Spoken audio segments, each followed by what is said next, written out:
Assalamualaikum warahmatullahi wabarakatuh. Salam sejahtera. Selamat datang kembali di channel Cerita Horor and History.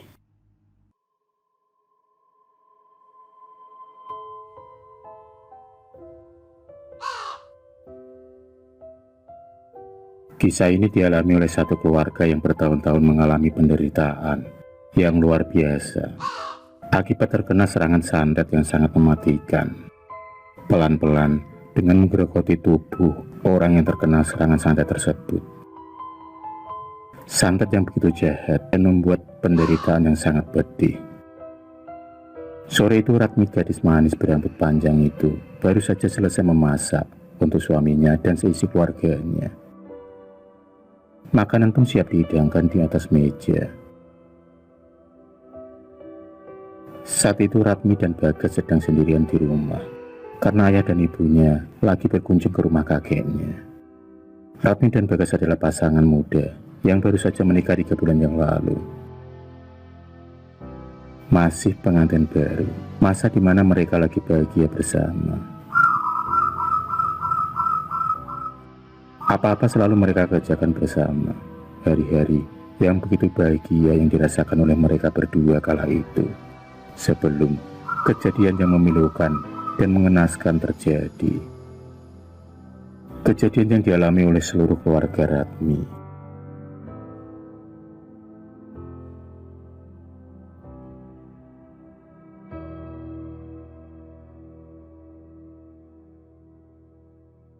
Kejadian yang mengenaskan dan memilukan itu terjadi pada suatu pagi saat Ratmi baru bangun dari tidurnya.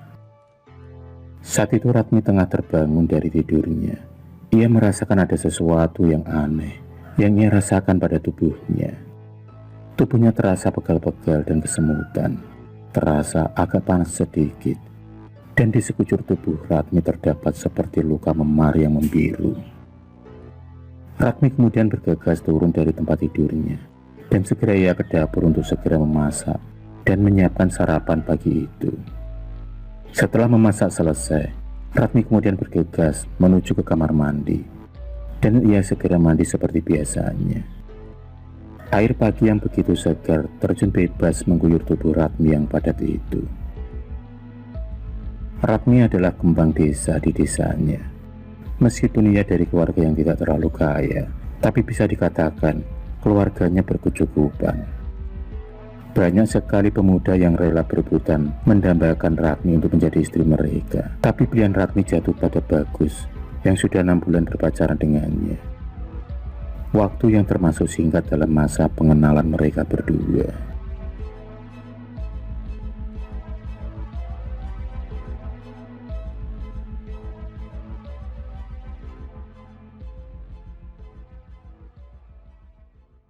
Waktu pun terus berjalan dan berlalu. Hari demi hari, Ratmi mulai mengalami sakit yang terasa gatal di tubuhnya. Tubuhnya kini terasa gatal dan memar-memar. Sedikit mulai sedikit, terdapat luka yang mengeluarkan nanah dan tercium bau busuk pada luka tersebut. Semakin hari luka tersebut semakin bertambah di sekujur tubuh Ratmi. Sudah beberapa kali Ratmi dibawa ke pengobatan medis maupun non-medis, namun masih saja tidak kunjung sembuh.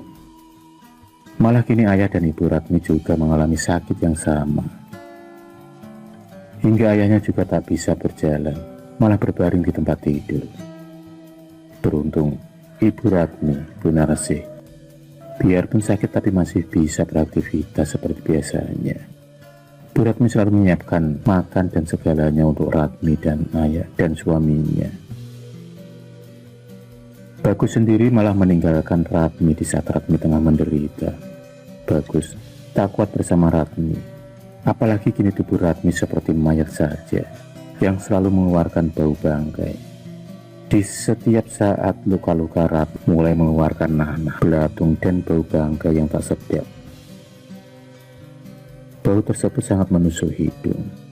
Siapa saja yang berdekatan dengannya pasti akan mencium bau yang tak sedap tersebut. Bau yang membuat mual dan ingin muntah.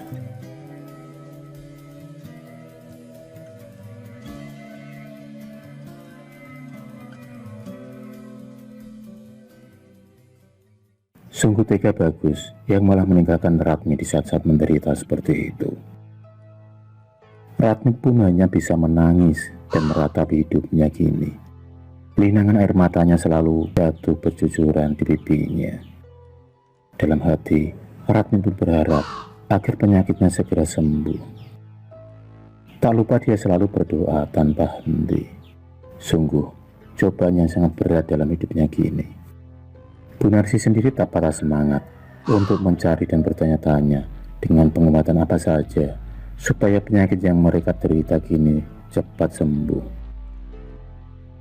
Dalam keadaan sakitnya juga, Bu Narsi tetap berjuang mencari pengobatan. Sampai semua uang dan kekayaan keluarganya mulai menipis. Karena sudah banyak dikeluarkan untuk biaya pengobatan ke sana kemari, yang menghabiskan tak sedikit uang dan menguras energi. Di tempat lain tampak seorang pemuda setengah tua dan berkumis, tertawa kegirangan dan bahagia. Dialah Wanto, laki-laki dahulu yang pernah melamar Ratmi, namun ditolak oleh keluarga Ratmi. Entah apa yang dipikirkannya dalam hati, dia tampak bahagia. Dia sendiri juga tahu keadaan keluarga Ratmi yang sekarang. Dia tahu kalau mereka tengah mengalami penderitaan yang luar biasa berat dan sakitnya.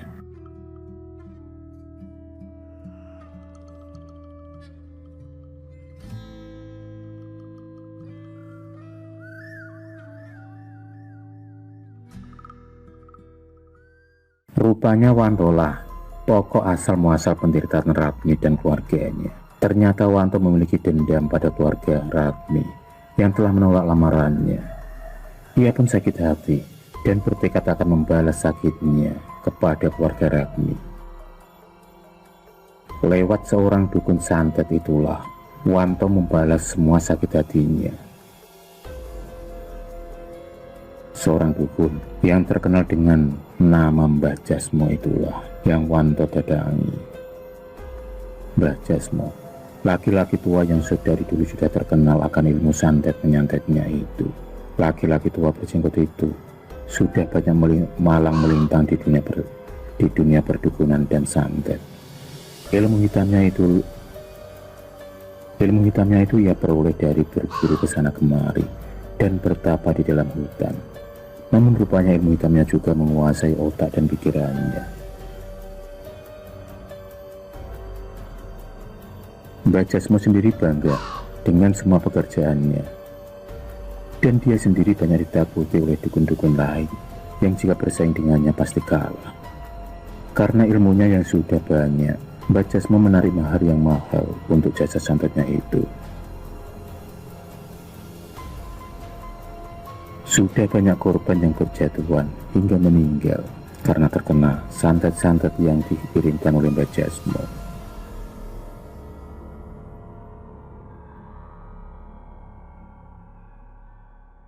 Ilmu santet yang dipelajarinya rata-rata ganas dan kejam. Siapa saja yang terkena serangan tersebut akan sulit disembuhkan.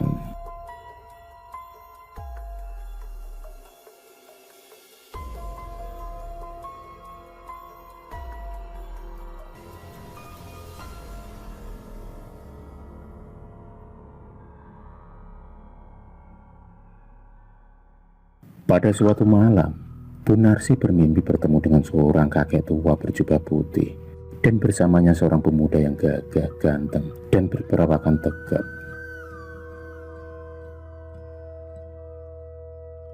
Mimpi yang sama terjadi berulang kali hingga 5 hari. Mimpi masih sama seperti mimpi-mimpi yang terdahulu. Setelah adanya mimpi-mimpi tersebut, Bu Narsi pun kini bingung dan berpikir, apa maksud dari mimpi tersebut? Bu Narsi pun kemudian mengutarakan dan menceritakan mimpinya kepada Pak Damar, tetangga sebelahnya, yang selalu baik dan selalu mensupport keluarga Bu Narsi. Keluarga Pak Damar tak pernah menghindar dari keluarga Pak Bu Narsi. Malah mereka selalu membantu dalam segala hal. Setelah mendengar cerita dari Bu Narsi, Pak Damar tiba-tiba teringat dengan seorang alim yang dulu dia pernah bertemu saat Pak Damar sedang berkunjung ke rumah kakaknya. Di sana ia pernah bertemu orang alim tersebut saat diajak kakaknya sowan ke rumah orang alim tersebut. Dan Pak Damar seperti merasa kalau ciri-ciri yang disebutkan oleh Bu Narsi itu sama persis dengan ciri-ciri orang alim yang pernah ia temui saat bersama kakaknya.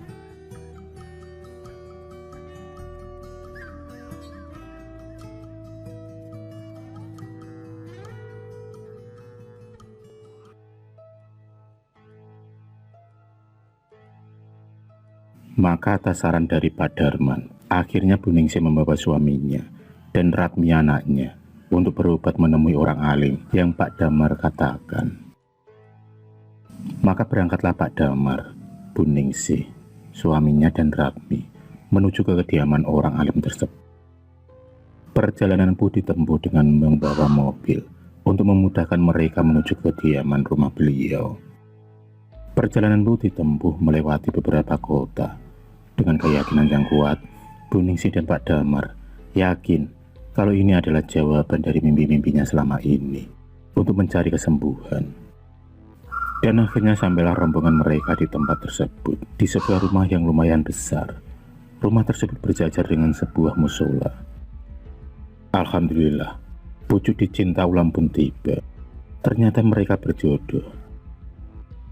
Setelah mengetuk pintu, dan setelah pintu terbuka, dilihatlah seorang laki-laki tua yang memang persis seperti apa yang Bu Ningsih mimpikan selama itu.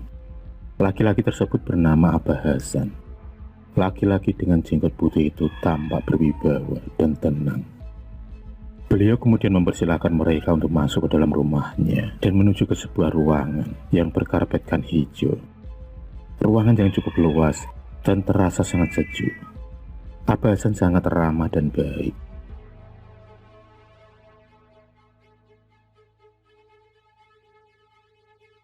Pak Damar segera mengatakan maksud dan tujuannya mereka ke rumah Abah Hasan. Pak Damar dan Bu Ningsih menceritakan semua tentang keinginan-keinginan dan apa yang terjadi pada mereka selama ini, yaitu penyakit yang diderita mereka selama ini, yang tak berkesudahan tak kunjung sembuh. Abah Hasan hanya tersenyum dan menganggukkan kepalanya. Rupanya Abah Hasan adalah seorang guru ngaji dan juga terkenal di daerahnya, memiliki kelebihan mempunyai ilmu spiritual yang tinggi dan sering mengobati orang-orang dengan berbagai macam penyakit yang dialami oleh mereka.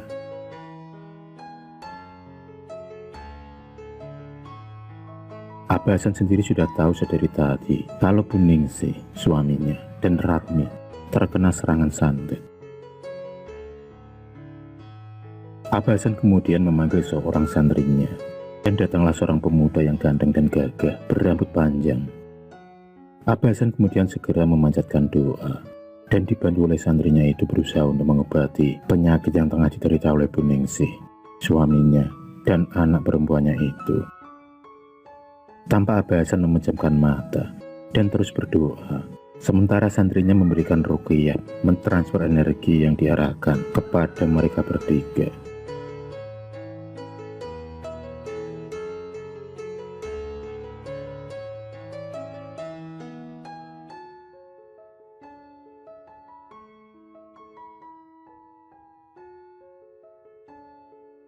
Santri Abah Hasan kemudian memberikan air putih yang sudah dibacakan doa oleh Abah Hasan dan mencampurkannya di sebuah ramuan, dan kemudian dibalurkan ke seluruh tubuh ayah Ratmi, sebagian Bu Ningsih dan Ratmi juga. Mereka juga diberikan minuman air putih yang sudah dibacakan doa oleh Abah Hasan. Abah Hasan kemudian memberikan ruqyah, membersihkan energi-energi jahat yang menyelubungi tubuh mereka. Tampak terlihat asap hitam tipis yang keluar dari tubuh mereka bertiga. Asap-asap itu kemudian terbang berambulan menghilang. Abah Hasan kemudian berpesan kepada mereka agar selalu berdoa dan jangan meninggalkan sholat. Tak lupa Abah Hasan memberikan beberapa botol air minum untuk diminum dan juga sedikit dicampurkan pada ramuan yang telah disediakan oleh Abah Hasan. Abah Hasan juga mengatakan beliau akan membantu mereka dari jarak jauh untuk menghilangkan dan menyembuhkan penyakitnya sampai tuntas.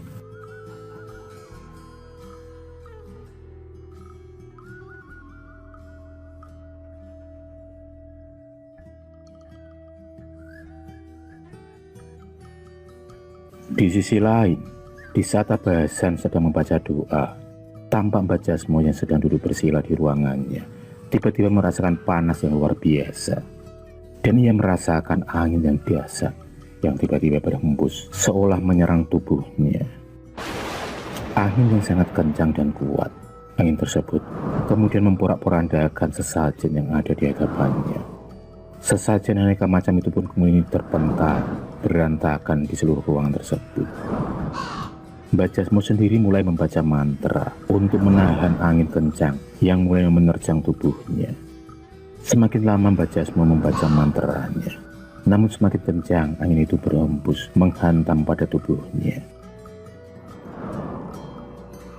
Angin yang begitu kuat tak kuasa ditahannya lagi.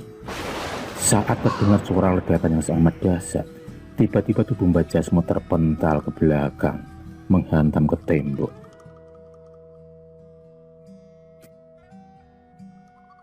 Darah segar keluar menyembur dari mulut Mbah Jasmo.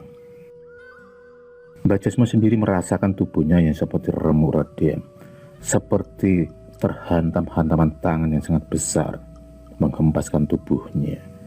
Mbah Jasmo terdiam sejenak.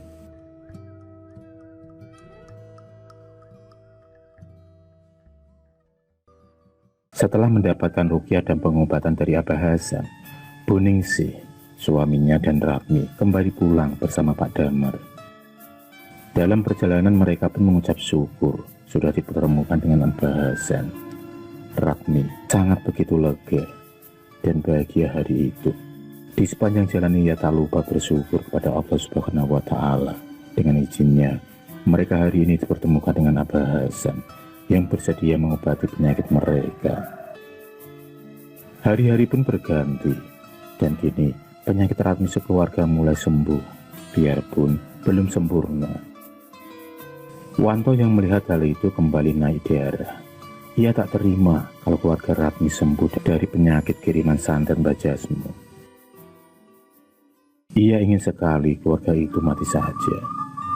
Wanto kemudian bergegas menuju ke rumah Mbah Jasmo. Dan sesampainya di sana, dia pun disambut oleh Mbah Jasmo. Dia kemudian langsung berada di ruangan Mbah Jasmo. Wanto kemudian meminta kepada Mbah Jasmo untuk mengirimkan santet lagi ke keluarga Ratmi. Dan Mbah Jasmo pun menyetujui keinginan dari Wanto dengan syarat kalau ada apa-apa Wanto harus bersedia menanggung balanya. Wanto sendiri menyetujui hal itu. Dan ia harus membayar mahal lagi kepada Mbah Jasmo sebagai upah pengiriman santet lagi.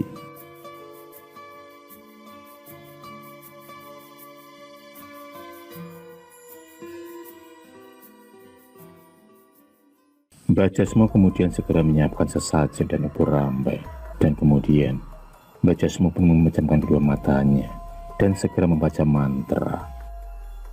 Murid Mbah Jasmo komat kami membacakan mantra untuk mengirimkan santet lagi ke keluarga Ratmi.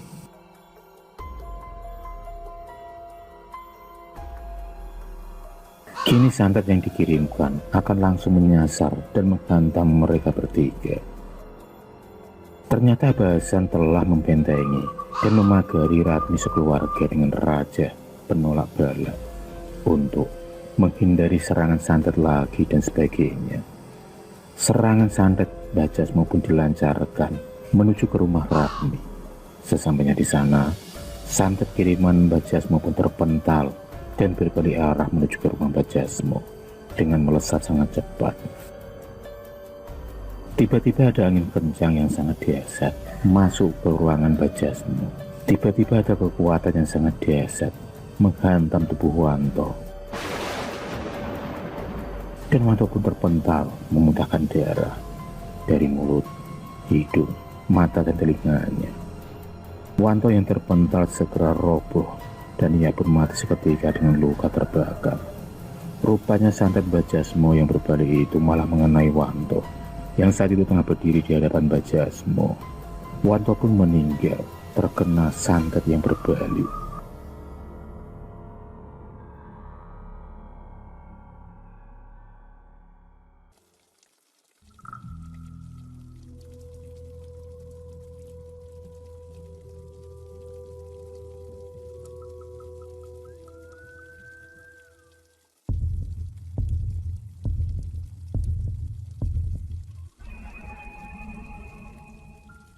Terima kasih sudah menonton video cerita bergambar ini. Klik subscribe untuk terus mendapatkan video-video cerita bergambar selanjutnya. Semangat berkarya.